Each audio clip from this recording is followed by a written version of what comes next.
අද මම යන්නේ ඉන්දියාවේ බටහිර වෙරළ තීරයේ පිහිටලා තියෙන පැරණි ගෝවා නගරයට. පෘතුගීසි යටත් විජිත සමයේදී ඒ කියන්නේ අදින් වසර 400කට පමණ ඉහතදී ඉදිවුණු හරිම අපූර්ව දේවස්ථානයක් නරඹන්න. මේ තියෙන්නේ යුනෙස්කෝ ලෝක උරුමයක් වුණු බොම් ජේසුස් බැසිලිකාව.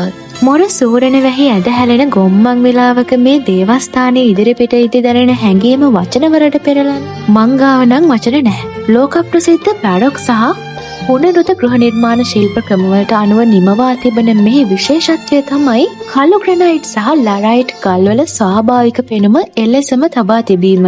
දේවස්ථානයේ ඇතුළට පියනගන විට දක්නට ලැබෙන්නේ රන්නාලේපිත ඉතාමත් සියුම් ලී කැටයම් වලින් නිමවා ඇති අලංකාර දේව මන්දිරයක්. ඉන්දියාවට කිතුණු දහම අරගෙන ආපු ශාන්ත ෆ්‍රැන්සිස් සේවියතුමාගේ දේහය මෙහි තැන්පත් කර තිබෙනවා.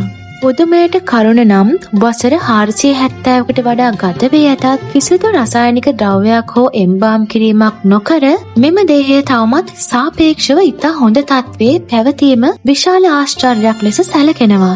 ගෝවාවද වර්තමානයේ අගනුවර වන පන්ජිම් නගර මැද තමයි මේ ගොන්නාම්බග ප්‍රතිමාව අඹලා තියෙන්නේ. වර්තමානයේදී නීතියෙන් ගව පොර තහනම් වුණ මේ ගව ප්‍රතිමාවෙන් සංකේතවත් කරන්නේ කෘෂිකාර්මික උරුමය සහ ගෝවා සංස්කෘතිය සහ සම්ප්‍රදාය. සුපුරුදු පරිදිම මම මගේ නවාතැන්පලට ඇවිල්ලා අදත් යනවා ඉදා කාපු සුෂි එක කන්න. මට රේට් කරන්න පුළුවන් one of the best sushi I ever had in my life. I'm very serious.